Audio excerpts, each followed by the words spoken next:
Eu quero aqui, inicialmente, fazer um registro acerca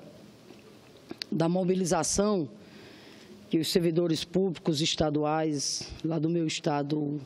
o Rio Grande do Norte, têm realizado em decorrência da situação dramática que os servidores enfrentam nesse exato momento, diante, inclusive, dos sucessivos atrasos no pagamento de salários do funcionalismo. Sexta-feira passada, participei da mobilização, aliás, uma mobilização muito expressiva, o Fórum Estadual dos Servidores Públicos, que coordenou. Repito, foi uma mobilização com grande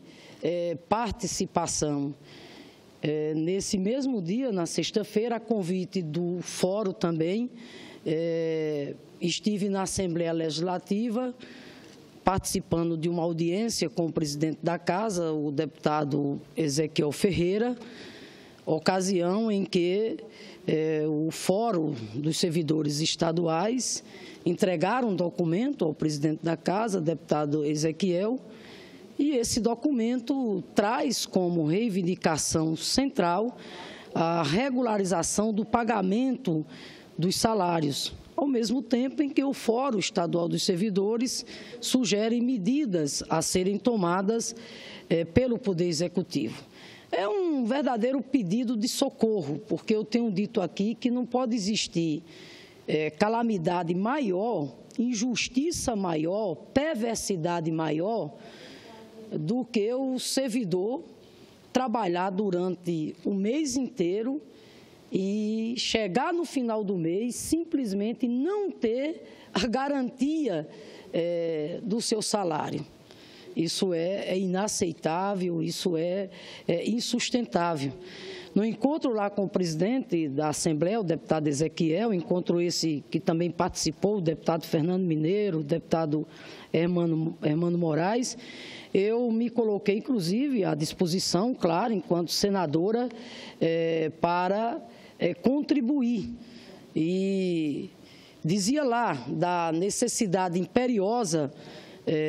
do governo federal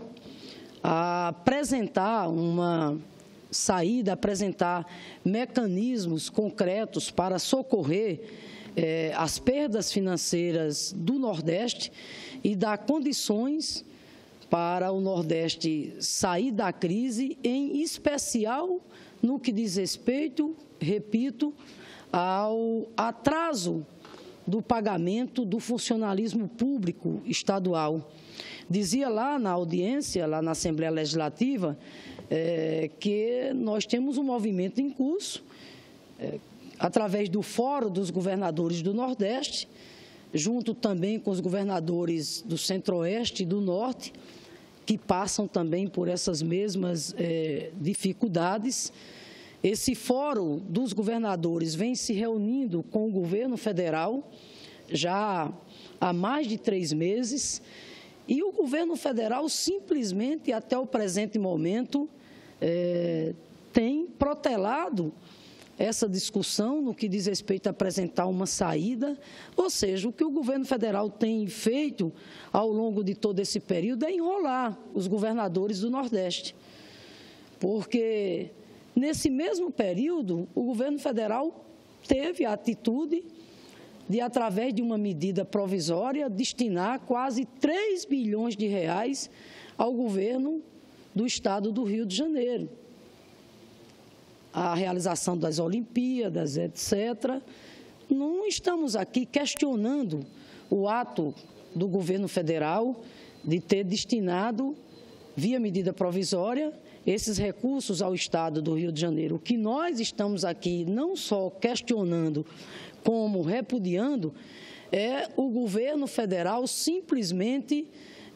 fechar os olhos para com a região Nordeste, para com a região do Centro-Oeste, para com a região do Norte. Nós não podemos ter, de maneira nenhuma, 2 pesos e 2 medidas. Já está aqui no Congresso Nacional o projeto de lei cuja relatoria está sob a responsabilidade do senador Armando Monteiro, o projeto de lei que trata de renegociação das dívidas dos estados, ou seja, estabelecer novos critérios. Esse projeto, repito, foi aprovado pela Câmara e já está aqui no Senado. Pois bem, o projeto de lei atendeu aos estados. Quais os estados? Os estados mais ricos da federação, os estados do Sul e os estados, exatamente, do Sudeste.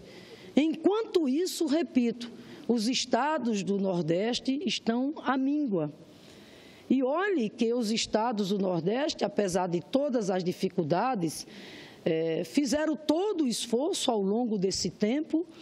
e têm, portanto, a sua capacidade de endividamento de certa forma, regularizada. Por isso que o projeto de lei em debate aqui no Congresso Nacional não contempla de maneira nenhuma os estados do Nordeste. Repito, atendeu os estados mais ricos da federação. O projeto de lei que trata de renegociação das dívidas, foi bastante atrativo para São Paulo, né, para o Rio de Janeiro, os estados mais ricos. E os estados do Nordeste estão a ver navios. O que é que os governadores vêm pleiteando? Vêm pleiteando no que diz respeito à questão de operações de crédito, o que eles pleiteiam é ampliar os limites de operações de crédito, ou seja, com relação aos novos empréstimos, até porque, repito, eles têm capacidade de endividamento. Segundo, o Fórum dos Governadores do Nordeste também pleiteiam uma ajuda emergencial de que forma? Aumentando o percentual do FPE de 1% para 2%, a exemplo do que foi feito nos governos Lula e Dilma, quando nós aumentamos o FPM através de uma ajuda extra em torno exatamente de 1%. Então, essa é uma outra também proposta apresentada pelos governadores do Nordeste, do Centro-Oeste e do Norte. Mas a proposta mais importante, mais urgente, mais necessária que os estados do Nordeste apresentam nesse exato momento é a proposta de uma ajuda emergencial. Eles apresentaram uma solicitação de 14 bilhões. Em face da situação fiscal pela qual passa o país, os governadores flexibilizaram essa proposta e, portanto, apresentaram agora uma proposta de 7 bilhões, ou seja, uma ajuda emergencial, que deveria vir de que forma? Via medida provisória. Ou seja, o mesmo tratamento que o governo federal deu ao estado do Rio de Janeiro. E até o presente momento, senhora presidente, até o presente momento o governo federal simplesmente surdo e mudo, o que mostra, sem dúvida nenhuma, o descaso do governo federal, do governo ilegítimo que está aí com a região Nordeste, exatamente com as regiões mais sofridas do nosso país. É bom aqui lembrar que, além do atraso no salário dos servidores, os fornecedores também estão numa situação de absoluta dificuldade, porque não conseguem receber pelos serviços que estão prestados, sem contar também que os orçamentos estaduais voltados para o investimento em infraestrutura, ações sociais, está simplesmente em queda vertiginosa. Os servidores, inclusive lá do Rio Grande do Norte, através do Fórum, pediram, inclusive, ao governador Robson Farias que una esforços, inclusive com os demais poderes, para que a folha salarial possa ser cumprida de acordo com o cronograma estipulado no início do ano. Volto aqui a lembrar, são reiterados atrasos no pagamento dos salários e proventos dos aposentados, os ativos, inativos e pensionistas. Que crueldade, gente! Os pensionistas simplesmente, coitados, não sabem mais agora quando é que vão receber o seu salário de maneira nenhuma. A situação se agravou tanto lá no estado do Rio Grande do Norte que neste mês de outubro, sequer foi anunciado o pagamento no início do mês, que seria relativo à folha, portanto, de setembro. Por isso, senhora presidente, que lá na reunião com o presidente da Assembleia, com o Fórum dos Servidores, eu fiz a proposta de que, a exemplo do Fórum dos Governadores, fosse feito também um fórum com os presidentes das Assembleias Legislativas estaduais, com representantes das Assembleias Legislativas estaduais, e que viessem aqui a Brasília para um encontro com o presidente do Senado, o senador Renan Calheiros, e um encontro com os demais senadores,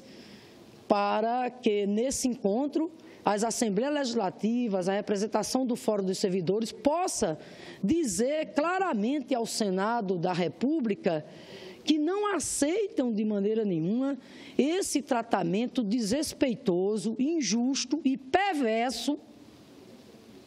que o governo ilegítimo do senhor Michel Temer vem dispensando à região nordestina e à região do Norte e do Centro-Oeste, no que diz respeito à renegociação das dívidas. Quero aqui, inclusive, dar conhecimento à população do Rio Grande do Norte, ao Fórum Estadual dos Servidores, à Assembleia Legislativa, através do deputado Ezequiel Ferreira, o deputado Fernando Mineiro e Hermano, que lá estava. Quero dar conhecimento a vocês, que já protocolei um ofício, já mantive contatos aqui com a agenda do presidente da Casa, o senador Renan Calheiros, para que ele disponibilize exatamente um tempo e possa receber, repito, essa delegação, uma espécie de fórum das Assembleias Legislativas estaduais, para que a gente, enfim, fortaleça o movimento aqui dentro dessa casa,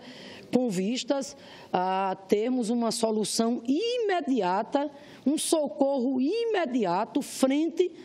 à realidade que vive os estados do Nordeste nesse exato momento. No meu entendimento, uma das iniciativas que devem ser tomadas é firmarmos o compromisso aqui dentro que o projeto de lei que trata da renegociação das dívidas, que está aqui no Senado nesse exato momento, e que não traz benefício nenhum para os estados do Nordeste, do Norte e do Centro-Oeste, que esse projeto de lei não seja aprovado até que o governo federal anuncie, que o governo federal tome uma posição no sentido de dar garantias aos estados do Nordeste, do Norte e do Centro-Oeste, que vai chegar com ajuda emergencial, que, repito, seria essa ajuda de, no mínimo, 7 bilhões de reais, para que os governadores possam equacionar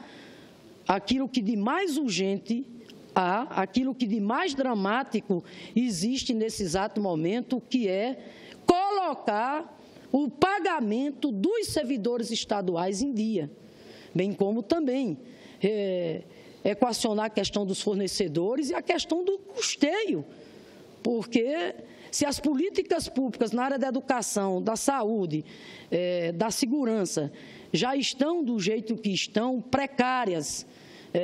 extremamente sem responder aos anseios da população, imagine com a situação fiscal dessa maneira. Queda vertiginosa e o estado do Rio Grande do Norte em vias, literalmente, de fechar. E o povo não pode ser penalizado. Repito, não existe um direito maior para quem trabalha, senão exigir o seu pagamento em dia. E isso não está acontecendo, aliás, não é só no estado do Rio Grande do Norte, mas é em vários estados da federação. Então, eu quero aqui, portanto, colocar que nós vamos ficar aqui acompanhando. Repito, já tomamos a providência, fizemos contato com a agenda do presidente da Casa, o senador Renan Calheiros, e entendo que é importante, sim, que os presidentes das Assembleias Legislativas, a exemplo do Fórum dos Governadores, venham aqui para dentro do Senado Federal para fortalecer esse debate,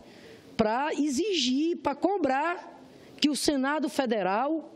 que é a Casa da Federação, que é inclusive a casa que se intitula como a voz dos estados, o Senado Federal tem que tomar uma posição enérgica nesse exato momento. E passa, repito, primeiro, esse projeto de lei que está sob a responsabilidade do senador Armando Monteiro, de Pernambuco, um senador extremamente responsável, senador que tem muita sensibilidade. Senador Armando Monteiro, com certeza, está atento a todo esse drama, e esse projeto de lei não pode ser votado de maneira nenhuma enquanto, repito, o governo federal não tomar uma atitude concreta de chegar com a ajuda, de chegar com a colaboração, que é o dever dele junto aos estados. Lembremos aqui que, como se não bastasse essa situação toda pela qual passa o Nordeste, nós ainda temos um agravante, que são 5 anos de seca seguidos, 5 anos de seca, com todas as consequências que o problema da estiagem traz para a atividade produtiva, para a economia do nosso estado. Então, eu quero aqui, mais uma vez, repudiar, repito, esse tratamento injusto, desrespeitoso, esse tratamento de descaso que o governo ilegítimo do senhor Michel Temer está tendo para com os estados do Nordeste, do Norte e do Centro-Oeste, no que diz respeito à questão das dívidas. Basta de enrolação, basta de discurso. Faz mais de 3 meses que a peregrinação aqui do Fórum dos Governadores é audiência com o ministro da Fazenda para cá, é audiência com o ministro do Planejamento para cá,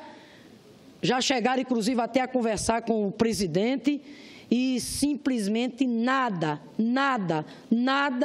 de proposta,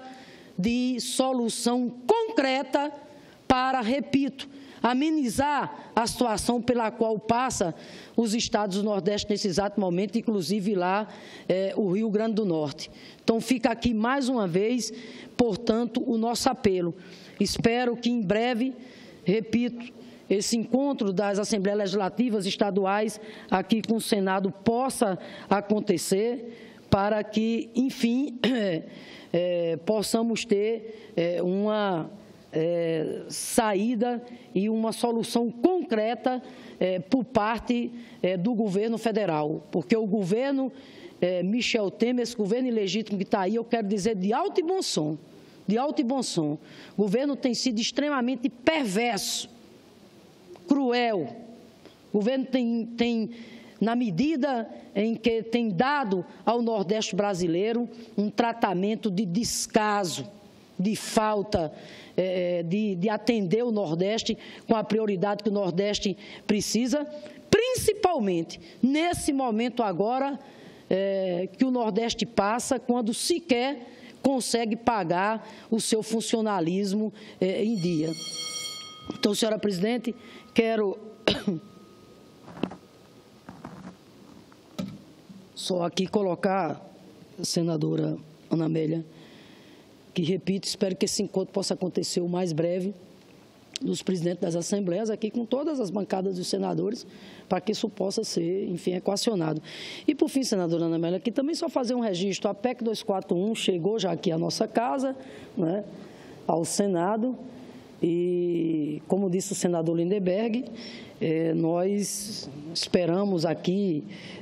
fazer o debate, embora estejamos muito preocupados, porque, a exemplo da pressa na Câmara, o governo ilegítimo que está aí tem toda a pressa em aprovar essa PEC, tanto é que já anunciaram um calendário de apenas 30 dias, mas o fato é que eu quero aqui dizer com muita serenidade, né? Enganam-se os que pensam que nós somos contrários à PEC 241 porque nós não reconheçamos que é necessário, sim, o controle e a eficiência do gasto público, como se nós não reconhecêssemos que é necessário reorganizar a economia. Nós temos clareza disso. O que nós não concordamos é com a regra que está sendo apresentada, a regra Temer-Meirelles, que é a regra de congelar pelos próximos 20 anos, reduzir drasticamente os investimentos nas áreas sociais, anulando, inclusive, por igual período, a vinculação constitucional, ou seja, a garantia de recursos mínimos para as áreas da educação e da saúde. Isso é um desastre, né? Isso é um desastre porque vai agravar cada vez mais a situação da economia, vai agravar cada vez mais a situação da população, principalmente a população mais pobre, que precisa de creche, que precisa de ensino fundamental, que precisa de escola técnica, que precisa de ensino superior. Vai agravar cada vez mais a situação, principalmente do povo mais pobre, que não tem plano de saúde, que precisa do posto de saúde, que precisa da UPA, que precisa do SUS, vai agravar cada vez mais a situação da população que precisa das políticas públicas na área da assistência social, sem contar, né, as consequências que isso também trará para os investimentos nos estados, no que diz respeito à questão da infraestrutura, sem falar também nas consequências que essa PEC trará, porque vai promover cada vez mais um arroxo do ponto de vista do salário dos servidores, um arroxo, inclusive, do ponto de vista de uma conquista fundamental dos trabalhadores e trabalhadoras desse país, que é o salário mínimo, que tem como regra não só a inflação, mas o crescimento real. Enfim, nós estamos convencidos, repito, que essa regra Temer-Meirelles, que a PEC 241, é a regra que vai trazer mais desigualdade social, é a regra que vai trazer mais injustiça social para o nosso país. E fica aqui sempre a nossa reflexão. A reflexão no sentido de que o governo em nenhum momento faz o debate para ir em busca da contribuição dos ricos, dos empresários, dos grandes banqueiros. Pelo contrário, a regra Temer-Meirelles quer segurar o dinheiro que seria destinado para os investimentos nas políticas públicas voltadas principalmente para a população mais pobre. Mas ele não segura o dinheiro de maneira nenhuma para pagar os juros dessa dívida imoral que está aí. Pelo contrário, todo o dinheiro do orçamento destinado para o pagamento de juros é intocável.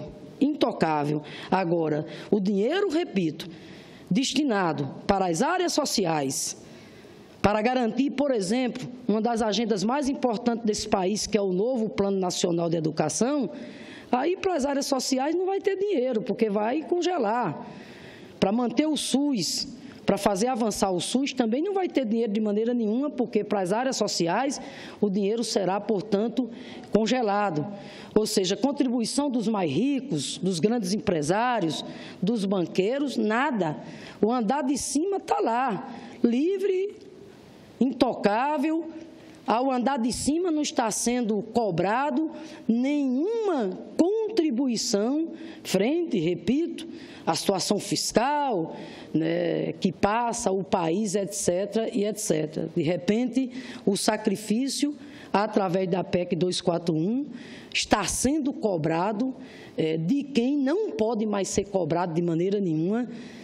que são os trabalhadores e trabalhadoras desse país, que é o povo, principalmente o povo mais simples, o povo mais pobre desse país. Então, encerro, senadora Ana Amélia, dizendo que nós vamos lutar, continuar lutando aqui, em sintonia com a mobilização social e popular. Eu não perdi a esperança de que a mobilização social e popular possa falar mais alto e a gente consiga barrar essa agenda de retrocesso que tem na PEC 241